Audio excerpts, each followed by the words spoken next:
Selamat pagi pemirsa, kembali lagi bersama saya Putih Musti Permana dan rekan saya Jidani Darmawan di Breaking News Unibi TV untuk mengabarkan berita-berita tertajam, teraktual, dan terpercaya yang akan kami rangkum di Breaking News pagi ini.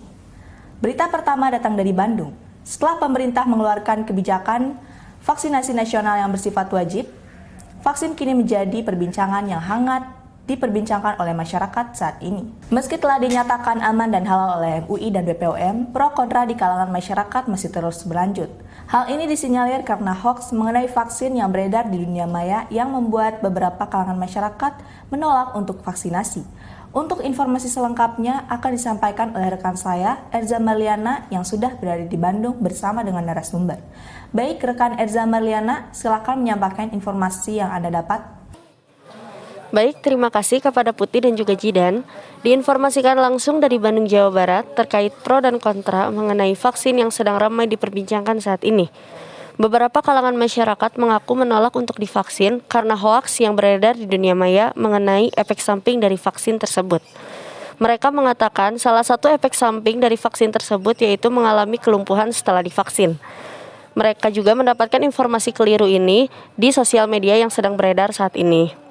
Dan saat ini saya sedang bersama salah satu narasumber yang juga mendapatkan informasi hoaks atau keliru itu.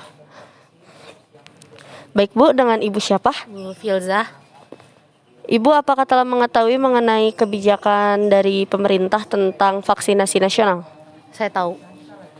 Apa tanggapan Ibu dan apakah Ibu setuju untuk divaksin? Tanggapan saya sih, sebenarnya sih setuju aja dengan pemerintah. Tapi kalau saya pribadi, saya nggak setuju kalau divaksin. Alasannya kenapa ya Bu? Rasanya sih karena jujur aja selain mahal, saya juga takut gitu kan. Karena saya juga baca berita-berita yang beredar di internet. Katanya tuh kalau misalkan divaksin tuh bakalan ada efek samping. Saya tuh lebih ke arah takut aja sih. Lalu apa pendapat Ibu mengenai hoaks yang beredar dan membuat masyarakat lain pun enggan untuk mengalami divaksinasi? Kalau hoax sih sebenarnya balik lagi ke masyarakatnya mau menelaah informasi yang mana. Terus juga tanggapan saya sih kepada yang penyebar hoaxnya mungkin agar cepat sadar supaya masyarakat tidak keliru dengan informasi yang sesat itu.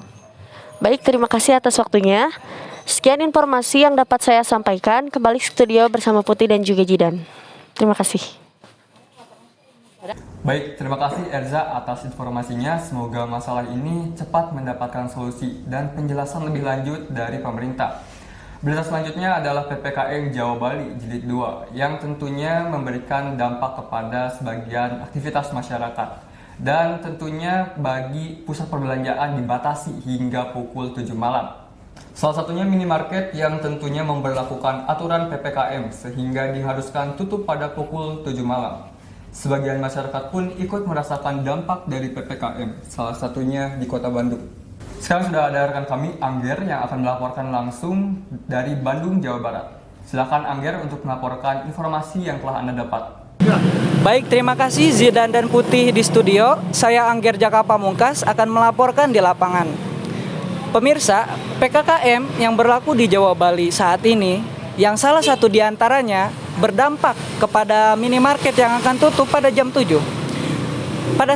Pada saat ini saya sedang bersama dengan narasumber yang ada di sini ya, dengan Mbak siapa? Mbak Nurul. Mbak Nurul, kira-kira seberapa sering Mbak berbelanja ke minimarket ini? Cukup sering sih Pak, cukup sering. Baiklah, cukup sering ya. Untuk informasi seputar PPKM ini kira-kira Mbak sudah tahu belum? Sudah tahu sih, tapi kalau untuk diperpanjang saya belum tahu. Mbak sebagai salah satu dari sekian banyak orang yang terkena dampak dari penutupan minimarket lebih awal ini, apa saja Mbak dampak-dampaknya dan apa saja kritik dan saran untuk pemerintah? Kalau yang saya rasakan sendiri sih cukup kesulitan, karena kalau misalkan keadaan terdesak butuh sesuatu ke minimarket ya, karena gara-gara tutup ya kesulitan gitu, kayak bingung aja harus kemana gitu.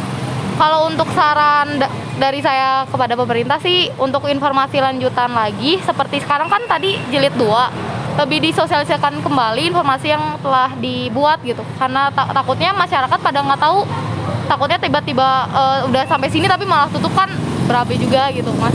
gitu sih, kayak gitu aja. Baik Mbak Nurul, terima kasih atas waktunya. Pemirsa, sekian informasi yang dapat saya sampaikan. Saya Angger Jaka Pamungkas melapor dari lapangan. Kembali ke studio. Terima kasih Angger atas informasinya. Berita tadi menutup Breaking News Unibi TV pagi ini. Saya Putih Permana dan rekan saya Jidan Darmawan mengucapkan terima kasih dan sampai jumpa. jumpa.